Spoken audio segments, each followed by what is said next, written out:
Keterlibatan ulama atau tokoh-tokoh agama Islam dalam perjuangan kemerdekaan dan pemberdayaan masyarakat telah banyak tercatat dalam lintasan sejarah Indonesia. Di Malang, Jawa Timur misalnya, nama mendiang Kiai Haji Muhammad Yahya menjadi salah satu nama ulama yang banyak dikenang, dikagumi, dan dicintai umat karena perjuangannya, keluasan ilmunya, dan kemuliaan-kemuliaannya. Kiai Haji Muhammad Yahya atau yang lebih akrab dipanggil Kiai Yahya merupakan ulama sufi yang pernah menggalang massa santri dan masyarakat untuk membentuk tentara PKR atau Badan Keamanan Rakyat Wilayah Malang Barat pada tanggal 22 Agustus 1945, tidak lama setelah proklamasi kemerdekaan.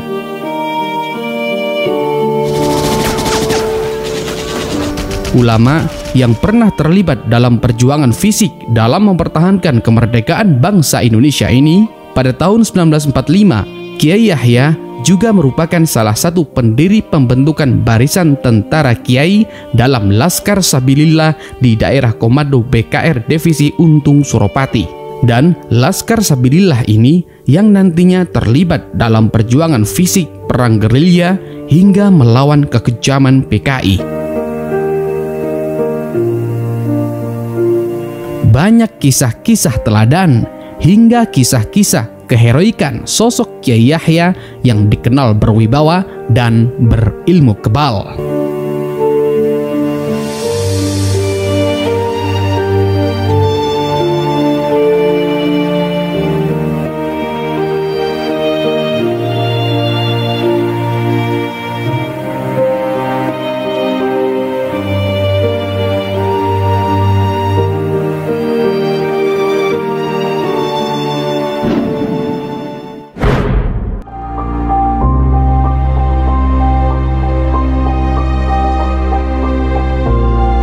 Kiai yang lahir pada tahun 1903 di Desa Jetis, Dau, Kabupaten Malang ini merupakan sosok kiai yang sederhana, namun kaya dalam ilmu dan kaya dalam amal. Beliau juga banyak akal, penuh kebijaksanaan, berwatak tenang, dan pemberani. Selain itu, beliau merupakan kiai sufi yang teguh pendiriannya, berwibawa, dan berilmu kebal. Meski lahir di daerah Malang, pada dasarnya Kiai Yahya memiliki darah keturunan dari Jawa Tengah, tepatnya daerah Juwana, Kabupaten Pati. Karena ayahanda beliau, Kiai Qoribun, dan ibunda Nyai Sarmi merupakan penduduk asli Juwana. Sejak kecil, Kiai Yahya sudah bersentuhan dengan ilmu agama melalui pendidikan keluarganya dengan tradisi santri yang kental. Di samping itu, beliau juga mengikuti pendidikan dasar keagamaan yang diasuh paman beliau sendiri, yakni Kiai Abdullah yang juga salah satu mursyid Thariqah Khalidiyah. Di surau pesantren pamannya inilah, Kiai Yahya mengenal dasar-dasar akidah, bimbingan ibadah, dan doktrin etika agama atau ilmu akhlak. Dasar agama yang kuat di masa kecil menjadikan beliau kuat dan kokoh dalam mempertahankan prinsip serta memperoleh kemudahan dalam mengembangkan ilmu di masa mendatang. Kiai Yahya muda merupakan sosok yang haus akan keilmuan, termasuk dalam ilmu agama. Hal ini beliau buktikan dalam perjalanannya menuntut ilmu. Sejumlah pesantren misalnya yang pernah ditempati untuk menuntut ilmu tidak kurang dari 6 pesantren yang telah beliau singgahi dalam waktu lebih dari 20 tahun. Di antaranya Surau Kiai Abdullah, Pesantren Bungku Singosari, Pesantren Cempaka Blitar, Pesantren Kuningan Blitar, Pesantren Siwakan Panji Sidoarjo, hingga Pesantren Jampes Kediri. Keenam pesantren inilah yang telah memberi maziyah atau keistimewaan keilmuan tersendiri bagi sosok Kiai Yahya yang kelak dibuktikan dalam kiprah beliau di tengah masyarakat.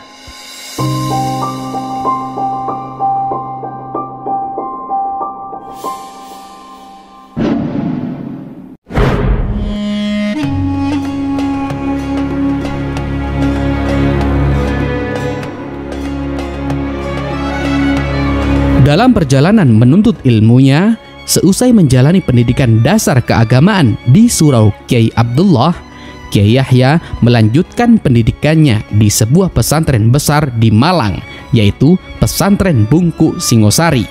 Di pesantren inilah beliau mendalami ilmu alat, ilmu fikih, dan ilmu akidah. Selain itu, Kiai Yahya Muda juga pertama kali mendapatkan ijazah amalan Thariqah Khalidiyah dari Kiai Thohir. Selepas dari pesantren Bungku, Kiai Yahya memperdalam ilmu fikih sekaligus ilmu tasawuf selama beberapa tahun kepada Kiai Abbas di daerah Cempaka, Blitar.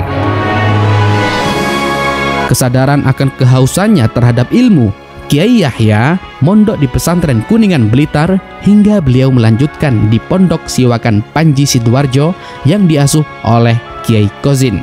Tidak lama kemudian, dari Sidoarjo, Kiai Yahya melanjutkan pendidikannya ke sebuah pesantren di Kediri, tepatnya di Desa Jampes yang diasuh oleh Kiai Haji Muhammad Dahlan.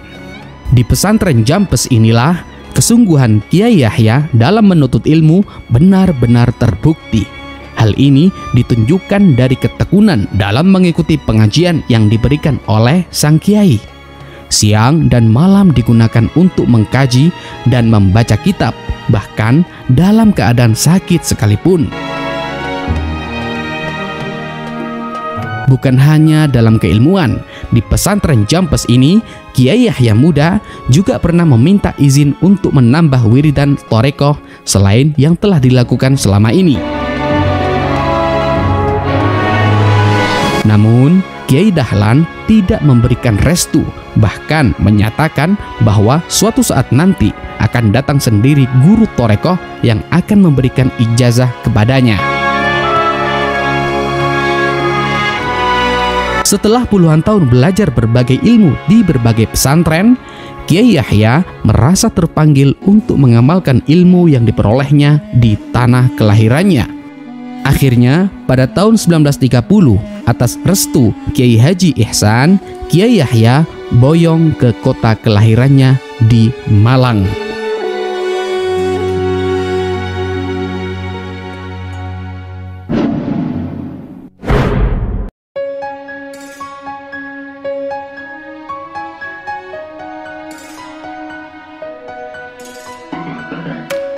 Betapapun besar himmah sosok Kiai Yahya dalam memburu ilmu Allah, namun sebagai manusia beliau juga memiliki fitrah insani.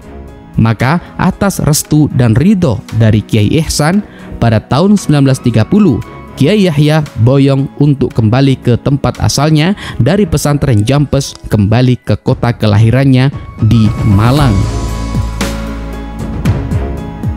Kesadaran akan karismanya sosok Kiai Yahya Muda dengan ilmu yang mumpuni, akhirnya pada tahun yang sama, yakni di tahun 1930, Kiai Yahya diambil menantu oleh Kiai Ismail dan kemudian dinikahkan dengan putri angkat beliau, Nyai Siti Khadijah. Kiai Ismail mengambil putri angkat ini dari kemenakan beliau sendiri, yakni Kiai Abdul Majid.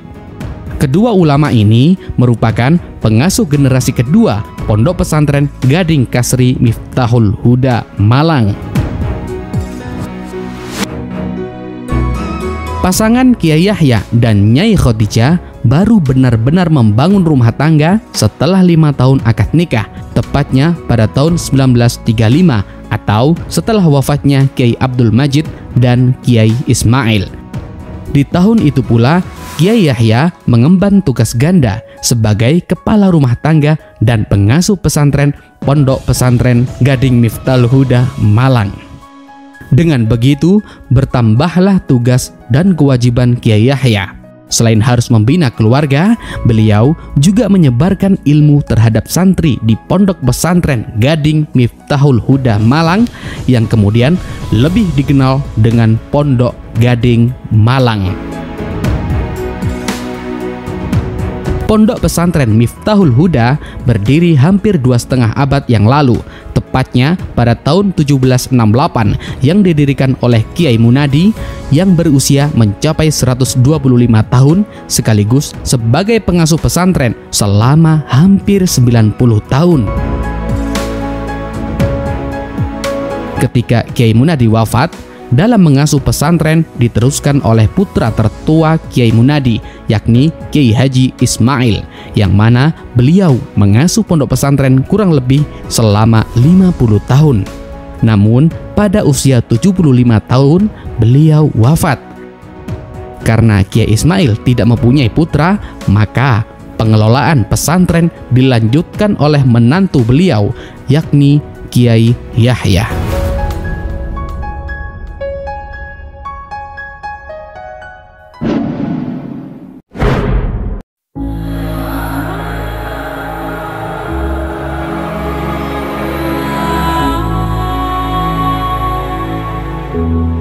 Pergantian estafet dari Kiai Haji Ismail kepada Kiai Yahya berhasil dengan baik dengan mempertahankan sistem sekaligus nilai khas Pondok Gading yang selama ini dipegang teguh oleh para pendiri pesantren Gading. Di sisi lain, Kiai Yahya meletakkan landasan pembaharuan dan revitalisasi pendidikan pesantren yang terus dianut hingga kini. Karisma pesantren Gading yang kian dikenal masyarakat luas ini terus dipertahankan di masa kepemimpinan Kiai Yahya. Terbukti dengan diberlakukannya status otonomi bagi Pondok Pesantren Gading sebagai lembaga pendidikan keagamaan tanpa intervensi dari pemerintahan Belanda maupun pemerintahan Jepang. Bahkan di masa perang mempertahankan kemerdekaan yang bergulir dari tahun 1945 hingga tahun 1949, yang mana Kiai Yahya ini mampu memanfaatkan otoritas Pondok Gading sebagai sarana perjuangan kemerdekaan. Pasukan pejuang Garuda Merah di bawah pimpinan Brigjen Kiai Haji Sulam Samsun misalnya, yang mana kala itu menjadikan Pondok Gading yang oleh Belanda dijuluki daerah netral dijadikan sebagai tempat persembunyian para pejuang sekaligus pos terdepan untuk penyerangan ke tangsi Belanda atau peledakan fasilitas umum milik Belanda di kota Malang.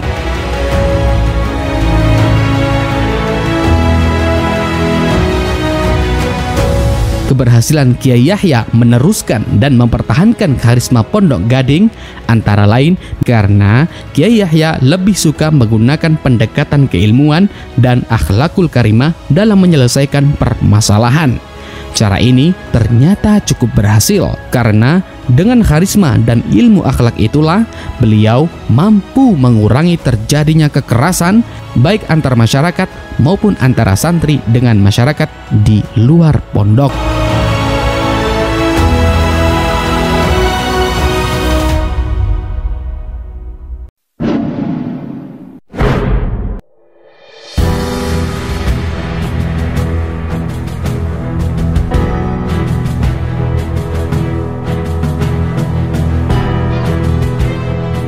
Keikutsertaan ulama dalam perjuangan mengusir penjajah dari bumi pertiwi membuktikan bahwa mereka bukan hanya pemimpin agama, tetapi juga pemimpin bangsa. Tidak terkecuali terhadap Kiai Yahya yang merupakan bukti lain bahwa peran ulama sangat besar dalam merebut kemerdekaan.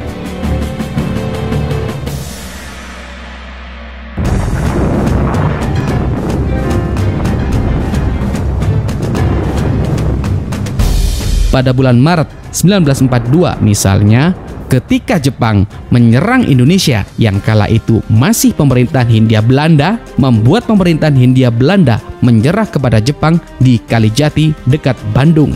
Sehingga secara de facto dan de jure kekuasaan Indonesia dari pemerintahan Hindia Belanda berpindah tangan ke tentara Jepang.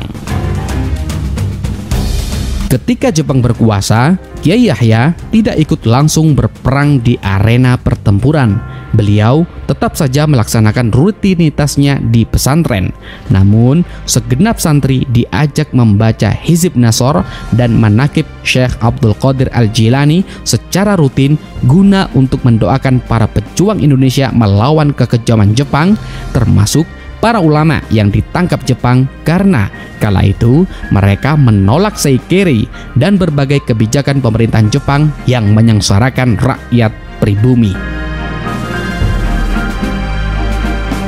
Buah dari bacaan Kiai Yahya dan para santri itu bisa dirasakan langsung oleh para santri sendiri maupun oleh para pejuang di medan pertempuran. Salah satunya saat ada bom Jepang yang nyasar di sekitar Pondok Gading, persis di sebelah barat Masjid Gading. Anehnya, bom Jepang tersebut tidak bisa meledak sehingga semuanya selamat. Selain kisah keanehan bom Jepang ini, demikian pula kejadian aneh terjadi kala lumbung padi Kiai Yahya pernah dikuras habis oleh tentara dan antek-antek Jepang. Tetapi entah kenapa tidak lama kemudian padi-padi itu dikembalikan lagi oleh tentara Jepang.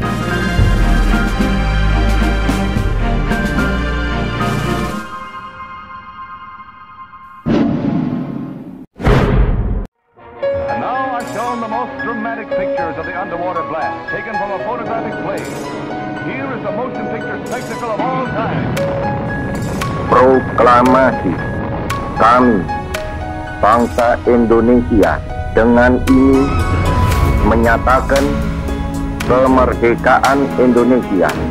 Seiring berjalannya waktu, saat Jepang kalah perang dan menyerah kepada sekutu, Kiai Yahya tanpa ragu langsung menyatakan dukungan terhadap negara Indonesia yang diproklamirkan pada tanggal 17 Agustus 1945 oleh Soekarno-Hatta. Dengan demikian, maka berakhirlah penjajahan Belanda selama 3,5 abad ditambah penjajahan sang saudara tua Jepang selama 3,5 tahun. Penderitaan berkepanjangan selama beberapa generasi yang dialami rakyat Indonesia dan kegagalan ratusan usaha perlawanan dari berbagai daerah menjadikan berita proklamasi itu ibarat oase di tengah gurun pasir yang tandus dan gersang. Namun, akibat sistem informasi dan komunikasi yang belum lancar, maka berita kemerdekaan itu masih terdengar samar-samar dan belum transparan.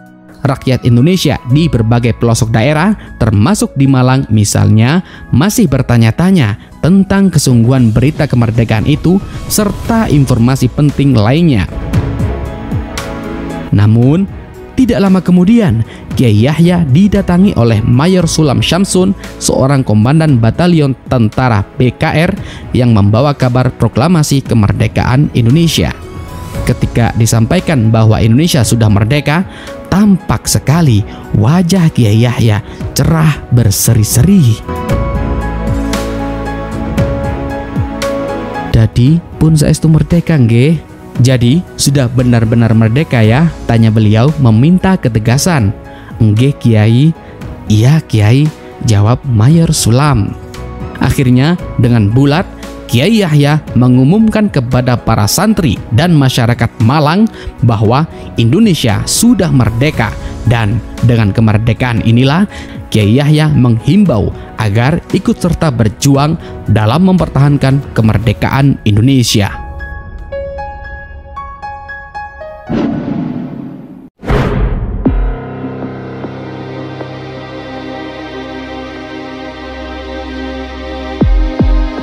Seiring berjalannya waktu, pada tanggal 22 Agustus 1945, dalam rangka pembentukan tentara BKR atau Badan Keamanan Rakyat, Mayor Sulam menyempatkan sowan untuk kedua kalinya ke dalam Kiai Yahya dalam rangka membentuk pasukan BKR atau Badan Keamanan Rakyat. Di BKR, Mayor Sulam Syamsun ditunjuk sebagai Komandan Kompi Garuda Merah, sebuah unit pasukan dari Batalion 1 atau Resimen 38 Divisi Untung Suropati, Daerah Operasi Malang, Kota Bagian Barat. Dalam pertemuan itu, Mayor Sulam Syamsun meminta bantuan Kiai Yahya untuk mengajak masyarakat, khususnya mantan tentara PETA di Malang Barat, karena kebanyakan dari mereka pernah nyantri di Pondok Gading atau putra dari alumni pesantren ini, agar mereka mau bergabung di bawah pimpinan Mayor Sulam. Dalam waktu singkat, akhirnya Mayor Sulam bersama Kiai Yahya berhasil membentuk regu-regu pasukan tempur di bawah komando Kompi Sulam. Pasukan ini bermaterikan para tentara mantan PETA dibantu para pejuang non-tentara yang berasal dari penduduk daerah Kelampok Kasri, Kecamatan Wagir, Kecamatan Dau, dan sekitarnya. Dan Kiai Yahya juga termasuk di dalam pasukan Badan Keamanan Rakyat atau BKR pimpinan Mayor Sulam.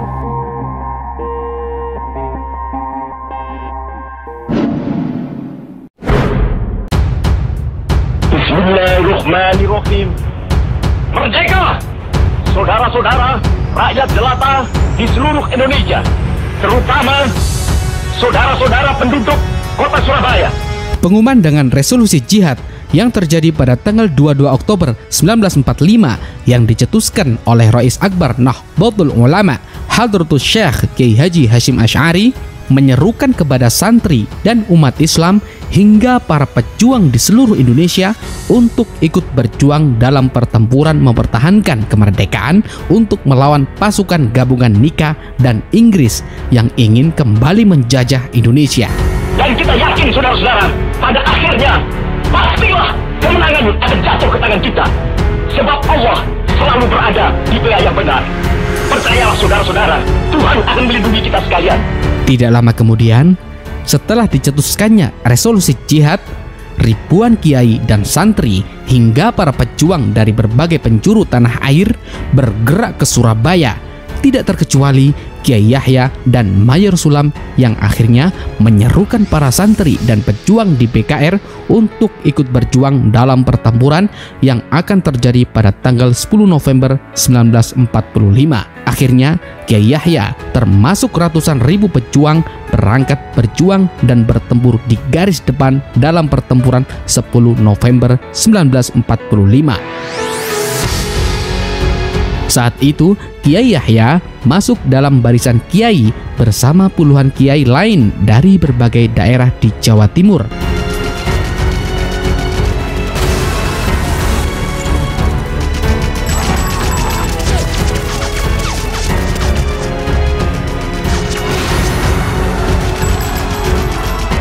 Resolusi jihad ini akhirnya mampu membangkitkan semangat darah para pahlawan yang berceceran begitu mudahnya hingga memerahi sepanjang kota Surabaya selama 3 minggu.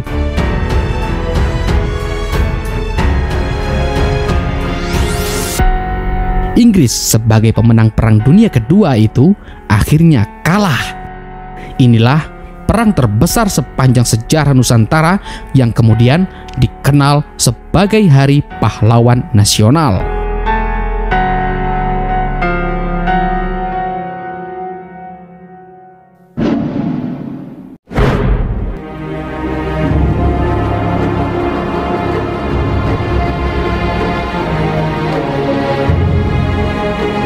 Keikutsertaan Kiai Yahya dalam pertempuran Surabaya atas permintaan khusus dari Panglima BKR Divisi Untung Suropati, Mayor Jenderal Imam Sujai, agar Kiai Yahya ikut memberikan motivasi jihad fisabilillah kepada para prajurit, baik prajurit Tentara Keamanan Rakyat atau TKR sebagaimana kala itu pengganti nama BKR maupun Tentara Hizbullah.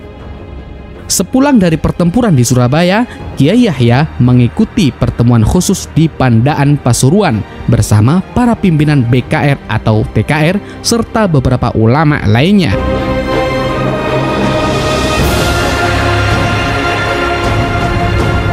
Dari pertemuan itu, disepakatilah pembentukan Tentara Sabilillah di daerah Komando BKR Divisi Untung Suropati.